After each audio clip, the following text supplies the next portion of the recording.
Number one. Oh my god!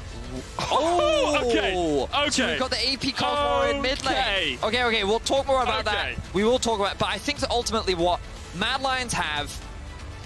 Now the cog kind of confuses me. Okay, we'll think more about it. I mean, it just outranges the Azir. Yeah, but you have such strong dive and follow up with Volibear. You have the Rakan. You can then chase that down with the CC from the Cho'Gath as well. And I kind of expected, I guess, like...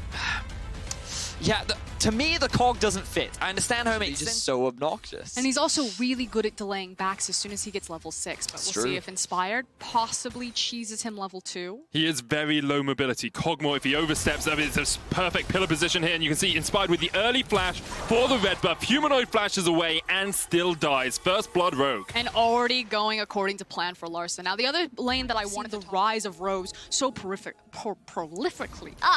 The difficult word to say. Oh, I was so close. It's all been great so far as Inspired catches the wave here in the top lane. TP going to be burnt by Larssen to get here. Of course, Humanoid cannot match. He's already used a TP of his own. There's only one minion staying here, but Orome just locked up underneath the tower. Inspired gets his first kill of the game, and it is Rogue who are striking first here against Mad Lions. I like what we're seeing. All of their losses have been when they actually fall behind, which again goes back to that strategy of shove waves, swap around, always have tempo, always be the first to hitting the plates, getting the Herald, picking up these Drakes, except now. Yeah. Losing priority of the Xayah Rakan, losing this early Cloud. I mean, the other time they lose is when their Baron gets stolen by a Syndrome. So already their probability has gone up dramatically. Inspired now, though, looking for another gank up towards top lane. They are trying to shut down Orome in this early. Actually, it looks like Orome just used Flash for some reason in this top lane. Finn must have been able to force him out. He does get to level 6, has the feast. Finn might just die, but Orome can't quite... Oh, he did get the feast still. Wow, well played there. Survived. I'm going to guess that Finn used the Gangplank ultimate because it's on cooldown. The gap, and then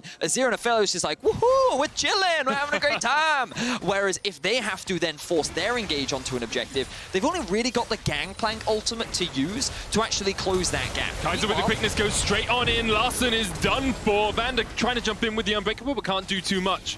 That was actually perfectly timed by Kaiser. Kaiser was level 5 when he was sitting in that bush, tinged 6, and then went straight in with the quickness. As Vedius is talking about, you know, who's first to the punch? Who gets there to the objective? Who's first to the play? That time around, it was Mad Lions who were first to the play. They pulled the trigger on the faster rotation, something that, again, Rogue usually beat teams to the punch to, but have consistently fallen down to the top teams. But Rogue trying to mount a counter. Carzzy still has the Feather Storm's going to pop it down, doesn't quite get the root off. Vander forced back towards the bottom side of this. The Stormbringer coming out from Shadow. He might fall. The Subjugate's going to take him down, and Hans Summer secures the kill. And this makes it really difficult for Mad Lions to take this Rift Herald because Finn is coming down. It's a 4v3 in favor of Rogue, and they may have the positioning on this objective that they were looking for. Yeah, and there's no TP on Orome, so I think Mad Lions actually just need to handshake this and give it away. They're peeking their head in just to dissuade Rogue, while Orome is picking up needed experience, gold, and plates down here. Wait, Volibear has already respawned on his way back. Finn and Inspired have been forced off this. Hans Summer just pieced out. Yeah, the dance continues.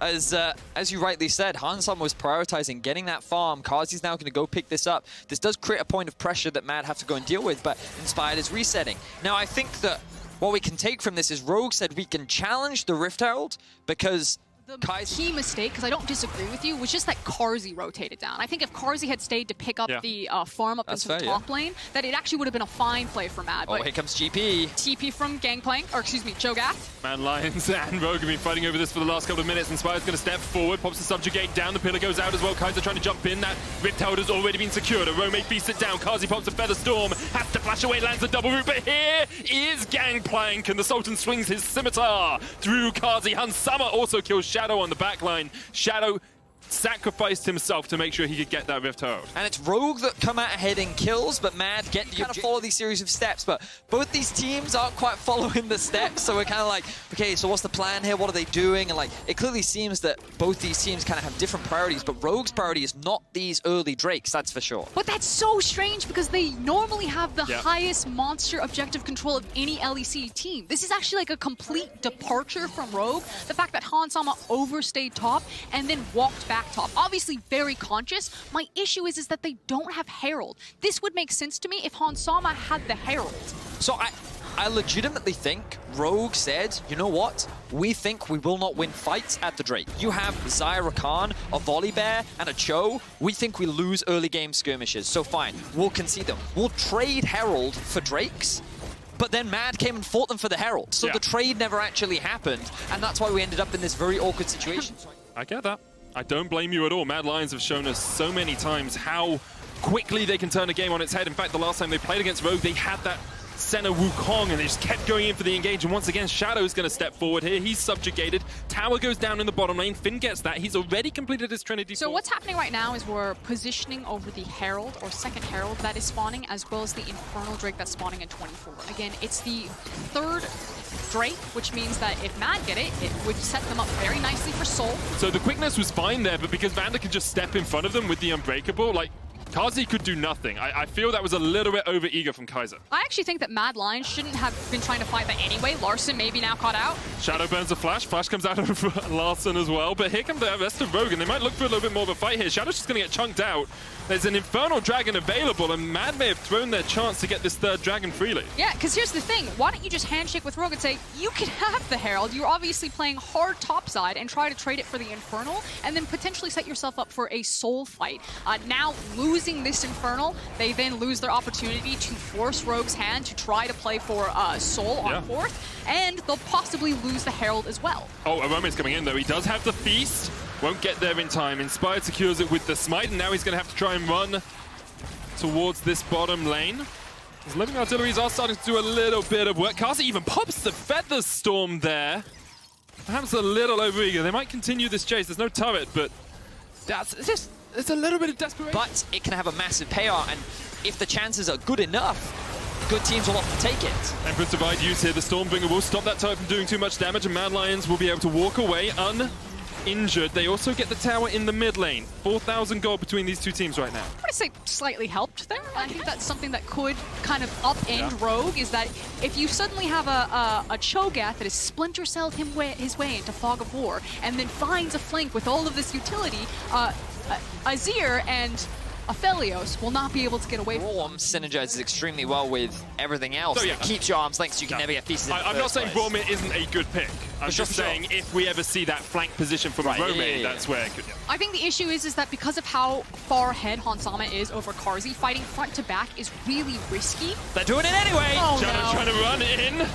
Okay, as I said, this is at the point, right? Every time you try to go in, you're just like, nope. Whoop. Fighting insurance brokered. Out you go. Fighting front to back for Mad Lions is really risky because their 80 carry is not strong enough comparatively to Aphelios right now. That. What they need to do is find a flank with Orome and make sure that it's not a front-to-back fight at this game stage. Okay, quickness is available. Here we go. Kaiser trying to go in, but he's immediately stopped by the Glacial Fissure. The dragon is still low. Humanoid on the back lane. It was stolen away. Inspired takes it, and now Kaiser's trying to run for the hills as Carzzy locked up, stunned in place. Shadow jumps forward, but Hansama's still alive. Carzzy did a lot of damage, but the rest of Mad Lions are not there to follow up.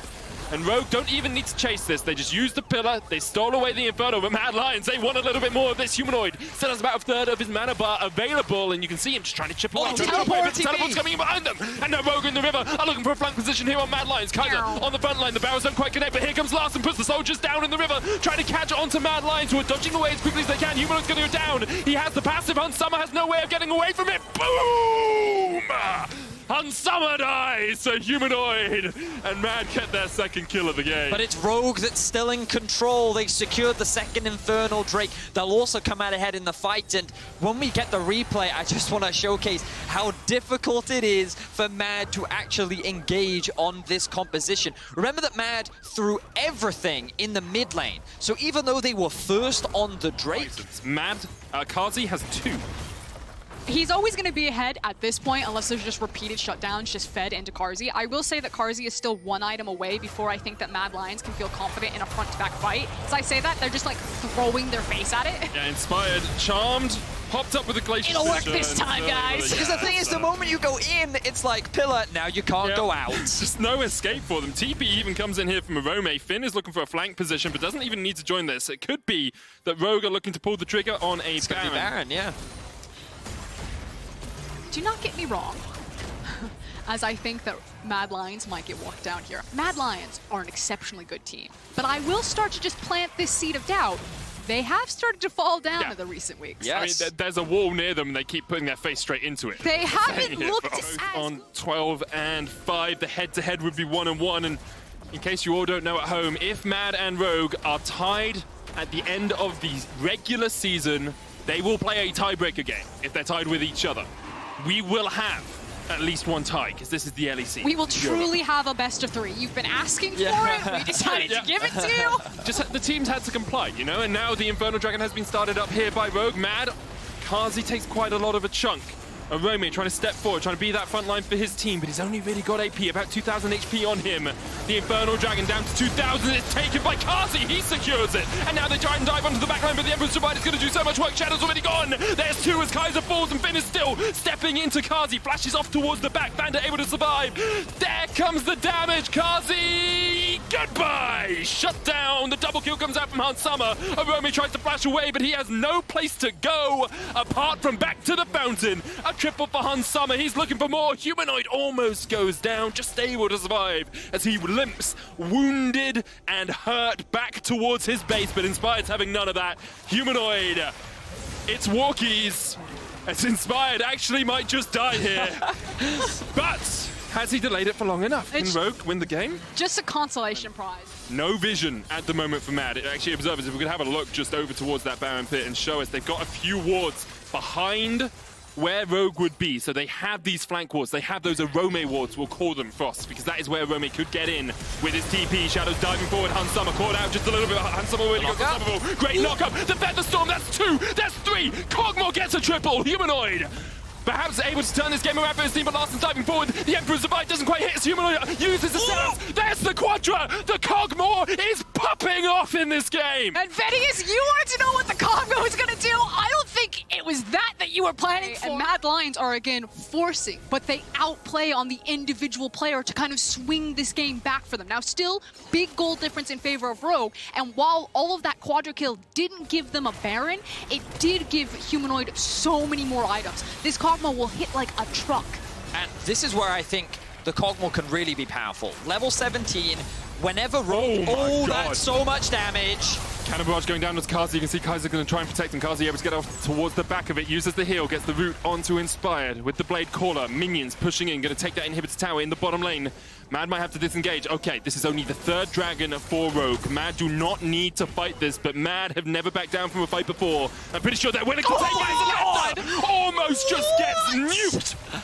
The living artillery from Humanoid takes all of his HP in a heartbeat, and now it's a 4v5 in favor of Matt. Kaiser's going to blast Cone in. Looking for the damage on Finn. He lands the stun. Shadow stepping forward as well. Aroma's going to try and get in here, but Carzzy is actually locked off towards the backside, and Finn is able to get himself down towards the bottom lane. Let's reset. They don't care. They don't care if it's an unfair fight. They make it a fair fight. I can't believe Humanoid. Wait, let's have a look at the Drake. Let's look at the Drake right now. Give me the Drake. Give me the Drake. Give me the Drake. Here we go. Okay. Shadow trying to fight us towards the base. He's TPing into the base. He's looking for the winner. Shadow goes golden. The Infernal Dragon to target here for Rogue. With him in the base is Larssen and Finn. Rogue are looking through. They're trying to get the backdoor onto Mad Lions, and Mad Lions don't have an enhanced recall. They don't have Baron. They get the Infernal. That's the soul, but is that enough? Here comes the TP. It's cancelled. It's cancelled. Rogue, for 1 second, it looked like you threw it, but what an incredible call. The inhibitor. Rogue stopped at the final hurdle by an inhibitor. Shadow goes down. Can they get back? TP coming in from Humanoid. He tries to get towards the bottom lane. There's no way. He can't stop both of them. Can't get there in time. Rogue have done it. Rogue have done it, and they tie Mad Lions in 1st place. And that is the difference between these teams. Mad Lions thought it was going to be over the Infernal Drake. They're like, buckle up. Here it comes to fight. Finn with the PM as well. Rogue play the map. They play the back door. And they finally take down a 1st place team. Congratulations, Rogue. They will also make, well, Mad Lions will not be able to lock in Worlds just yet because of that. They can lock in Worlds tomorrow if Rogue lose. Whew, what a close game. Mad played those fights at the end incredibly well.